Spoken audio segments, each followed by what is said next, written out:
സർക്കാരിന്റെ ഭാഗത്തുനിന്ന് യാതൊന്നും തന്നെ ഇതുവരെ വന്നിട്ടില്ല, ഇതുവരെ മുന്നോട്ട് വന്നിട്ടില്ല. പ്രതീക്ഷയുണ്ട് ഞങ്ങൾക്ക്. തീർച്ചയായിട്ടും സർക്കാർ അവഗണിക്കാൻ പറ്റില്ല ഞങ്ങളെ. അതുകൊണ്ട് തീർച്ചയായിട്ടും ഇനിയും ചർച്ചകളെ പ്രതീക്ഷയെ തന്നെ.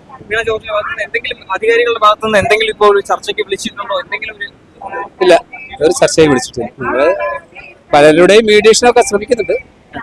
അതുകൊണ്ട് മുഖ്യമന്ത്രിയായിട്ടുള്ള ഒരു ചർച്ചയാണ് ഞങ്ങൾ പ്രതീക്ഷിക്കുന്നത്. കാരണം ഞങ്ങൾ ആരോഗ്യവകുപ്പ് മന്ത്രിയായിട്ട് 3 വട്ടം ചർച്ച നടത്തി.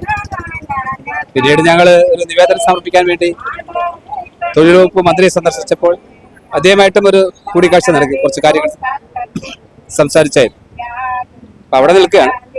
ഇനി തീർച്ചയായിട്ടും മുഖ്യമന്ത്രി കൂടി ഇടപെട്ടുകൊണ്ടുള്ള ഒരു ചർച്ചയാണ് ഞങ്ങൾ പ്രതീക്ഷിക്കുന്നത്. ഒരു ഫൈനൽ ചർച്ച നിങ്ങളിപ്പോ ഫുൾ ആശാ വർക്കേഴ്സിന്റെ സംഘടനയുമായി ബന്ധപ്പെട്ട് സപ്പോർട്ട് ചെയ്യുന്ന സംഘടനകളാണ്? അല്ല, ഞാൻ കേരള ആശാ ഹെൽത്ത് വർക്കേഴ്സ് അസോസിയേഷന്റെ സംസ്ഥാന പ്രസിഡന്റാണ്. ഏത് പഞ്ചായത്തിലാണ്? ഏത് പഞ്ചായത്തിലാണ് വരുന്നത്? ഞാൻ ആശാ വർക്കറല്ല, ഞാൻ പുറത്തുനിന്നുള്ള ആളാണ്. ട്രേഡ് യൂണിയന്റെ നിയമം അനുസരിച്ച് പുറത്തുനിന്നുള്ള ആളുകൾക്ക് അങ്ങനെ വരാം. ഒരുപറ്റം സ്ത്രീകളെ മുൻനിർത്തി സംസ്ഥാന സർക്കാരിന്റെ ഭരണപരാജയമെന്നും പിണറായി വിജയൻ സമ്പൂർണ്ണ തോൽവിയാണെന്നും വരുത്തി തീർത്തുകൊണ്ട് അടുത്ത ഒരു തിരഞ്ഞെടുപ്പിൽ കൂടി തുടർഭരണം ഉണ്ടാകാതിരിക്കാനുള്ള എല്ലാ ഗൂഢാലോചനകളും നടത്താൻ വേണ്ടി കോൺഗ്രസുകാരും BJP-ക്കാരും കൂടി കച്ചകെട്ടി ഇറങ്ങിയതിന്റെ ഫലമാണ് 2 മാസത്തിനിപ്പുറവും സെക്രട്ടേറിയറ്റിന് മുന്നിൽ ആശമാർ നടത്തുന്ന ഈ സമരങ്ങളൊക്കെ. ആശമാരുടെ സമരം തുടങ്ങിയ അന്ന് മുതൽ ഇന്നോളം ആ സ്ത്രീകൾക്കിടയിൽ കാണുന്ന ഒരു മുഖമാണ് ഇദ്ദേഹത്തിന്റെ. ആശാപ്രവർത്തകരെല്ലാം സ്ത്രീകളാണെന്നിരിക്കെ ഇതാരാണ് യുദ്ധഭൂമിയിൽ ഒരു പുതിയ ഭടൻ എന്നൊരു സംശയം എല്ലാവർക്കും ഉണ്ടായിരിക്കും. എന്നാൽ ഇതൊരു ആശാ തൊഴിലാളി അല്ല. സംഘടനയുടെ നേതാവായ ഇദ്ദേഹം ഇന്ന് വരെ ആശമാർക്ക് വേണ്ടി നിരാഹാരം കിടന്നില്ല. ആ തലയിലെ ഒരു രോമം പോലും പറിച്ചു കളഞ്ഞിട്ടുമില്ല. പക്ഷെ കൃത്യമായി പ്രസംഗിക്കും, എരിതീയിൽ എണ്ണയൊഴിക്കും, തല തല്ലി പൊട്ടിച്ച് ചോരയൊലിപ്പിച്ചാൽ അത് കുടിച്ച് കൗതുകം തീർക്കും. അപ്പോൾ ആരാണ് ഇയാൾ? ഞാൻ ആശാ തൊഴിലാളി അല്ല, പക്ഷെ ഒരു സംഘടനയുടെ നേതാവാകാൻ ആ തൊഴിലാളി പ്രസ്ഥാനത്തിൽ പെട്ട ആളാവണമെന്നില്ല.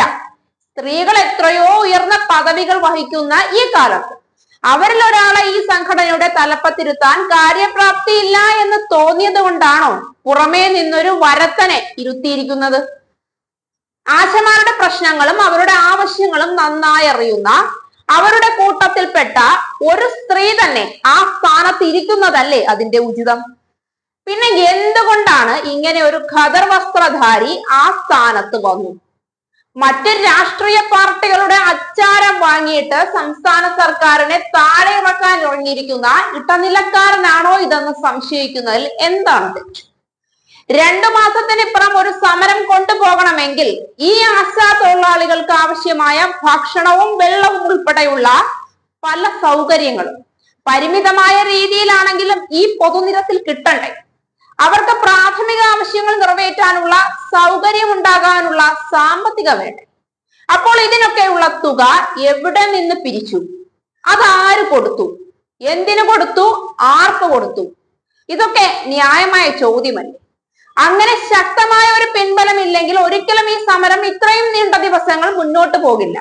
അതല്ല, ഈ സാമ്പത്തിക സഹായം കിട്ടി മുന്നോട്ട് പോയെങ്കിൽ ആ സ്രോതസ് ആരാണെന്നാണ് കേരളത്തിലെ സാമാന്യ ബോധമുള്ള പൊതുജനത്തിന് അറിയേണ്ടത്. അത് കോൺഗ്രസുകാരും BJP-ക്കാരും അല്ല എങ്കിൽ അത്രയും സന്മനസ്സുള്ള ഒരു പണച്ചാക്ക് കേരളത്തിൽ ഉണ്ടെങ്കിൽ ആ നന്മമരത്തെ മലയാളികൾ അറിഞ്ഞിരിക്കേണ്ടതല്ലേ? സമരം ചെയ്യുന്നവരും ചെയ്യിച്ചവരും ഉത്തരം തരേണ്ടത് ഈ ചോദ്യങ്ങൾക്കാണ്. ഇതിന് ഉത്തരമില്ലാത്ത പക്ഷം സംസ്ഥാന സർക്കാരിനോട് അല്ലെങ്കിൽ കേന്ദ്ര സർക്കാരിനോടോ പോലും യാതൊരു അവകാശങ്ങളും ഉന്നയിക്കാൻ നിങ്ങൾക്ക് യോഗ്യതയില്ലെന്ന് ഉറപ്പിച്ചോളൂ.